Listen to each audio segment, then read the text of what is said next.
So as I was saying, surds, the most common of the irrational numbers that we've been looking at. Because remember, an irrational number is any number that we can't write neatly as a fraction. In other words, we don't know its exact value.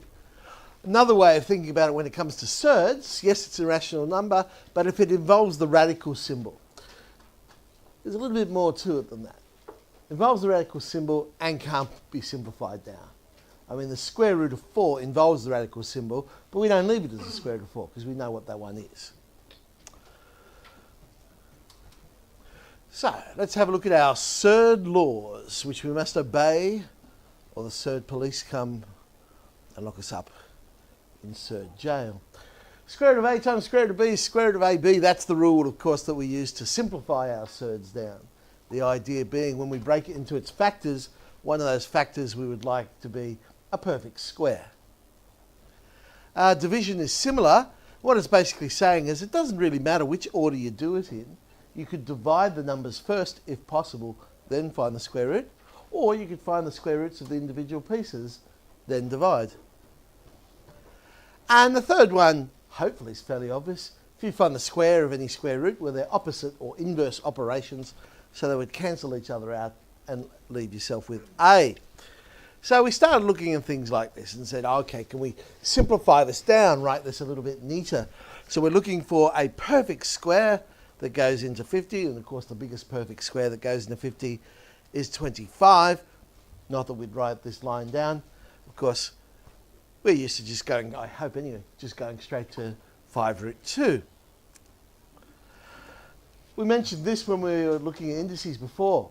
Algebra, we still simplify the surds. Square root of x cubed could be thought of as the square root of x squared times the square root of x, so that is x root x. Possibly, as I mentioned before, the easier way is to think of that in terms of indices. And if the index is an improper fraction, then we know that surd can be simplified. Square root of 5 on 4, in this case, we can only find the square root of the denominator, so we leave it as root 5 on 2. Root 20 on 9, again, we can only find the square root of the denominator, but in this case, we can simplify the numerator. So 2 root 5 on 3.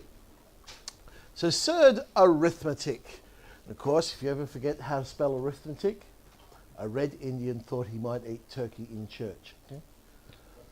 Now, like surds can be added or subtracted, unlike surds cannot. We wrote that down right at the start of the year with algebra, except a different word we used. Instead of saying surds, we used the word terms. Well, that's because it's exactly the same thing. We don't know what a surd is. A surd is an unknown, so we can treat it just like algebra. So 4 root 3 plus 6 root 2 minus root 3 plus 2 root 2, we group the like terms, or in this case the like surds. So the 4 root 3 and the minus root 3 go together, the 6 root 2 and the 2 root 2. Can't add those two together because we don't know what root 3 is. We don't know. They are different surds, just like in algebra we couldn't add the x and the y. They are different pronumerals. We get binomial expansions like we saw in algebra. So first, outside, inside, last, and in this case, nothing adds together. So we'll just leave it like so. Difference of two squares. Be very careful. It is so easy to say the square root of 2 all squared is 4, or do something silly like that. These are, of course, what we call conjugate surds, where the actual numbers are the same, but the sign in between them are different. And so we get 2 minus 1, which is 1.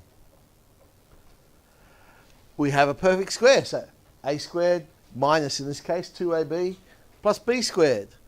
Tidying that one up, we get 6 minus 4 root 2. So all the same sorts of things we saw in algebra, we see with surds as well. To see.